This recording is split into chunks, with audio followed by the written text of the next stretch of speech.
سر عورتیں بازار جا سکتی ہیں یا نہیں جا سکتی ہیں، اس بارے میں کچھ وضاحت کریں۔ دیکھیے، غیر ضروری طور پر تو مردوں کو بھی نہیں جانا چاہیے، جی وہ بھی گھر میں بیٹھیں، بالکل۔ اس لیے کہ گھر سب سے اچھی پناہ گاہ ہوتی ہے، جس سے انسان کی نظروں کی حفاظت ہوتی ہے، کانوں کی حفاظت ہوتی ہے، زبان کی حفاظت ہوتی ہے، جی انسان کی عفت کی حفاظت ہوتی ہے۔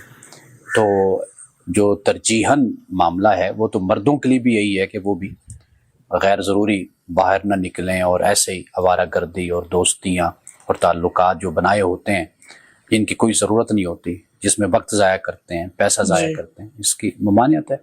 باقی یہ دیکھیے کہ رسول اللہ صلی اللہ علیہ وسلم کی ایک حدیث ہے کہ جس میں آپ نے فرمایا کہ راستوں کا حق ادا کرو، اس میں مردوں سے یہ کہا کہ بھئی وہ اپنی نظروں کو نیچے رکھیں، کیونکہ بازار میں عورتیں گزرتی ہیں۔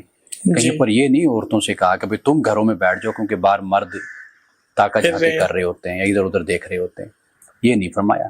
یہ فرمایا کہ مردوں سے کہ بازار کا، راستوں کا حق تم یہ ادا کرو، کہ کیونکہ یہاں سے بہنیں بیٹیاں گزرتی ہیں تو اپنی نظروں کو نیچے رکھو۔ لیکن بازاروں میں جس طرح سے اگر کوئی ایسے بازار ہیں جو چھوٹے چھوٹے شہروں میں خاص طور پہ ہوتا ہے، بڑی تنگ جی تنگ گلیاں ہوتی ہیں، بہت مشکل سے گزرنا ہوتا ہے، ایک دوسرے کو دھکے بھی لگ رہے ہوتے ہیں، پھر دکاندار بھی اس طرح سے ہوتے ہیں، تو وہاں پہ وہ دیکھیں، کس طرح واضح سے؟ بات ہے کہ جہاں پر بے حیائی کا عنصر ہے جی اور بد اخلاقی کا عنصر ہے، وہاں پر احتیاط کرنی چاہیے۔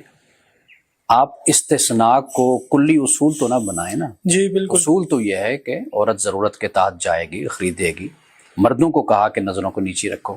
قرآن جی پاک نے بھی پہلے یہ کہا، جہاں پر ایسے بازار ہیں، ایسے معاملات ہیں، تو واضح بات ہے وہاں پر عورتیں احتیاط کریں گی، جی سر اور بالکل۔ مردوں کو بھی خیال کرنا چاہیے۔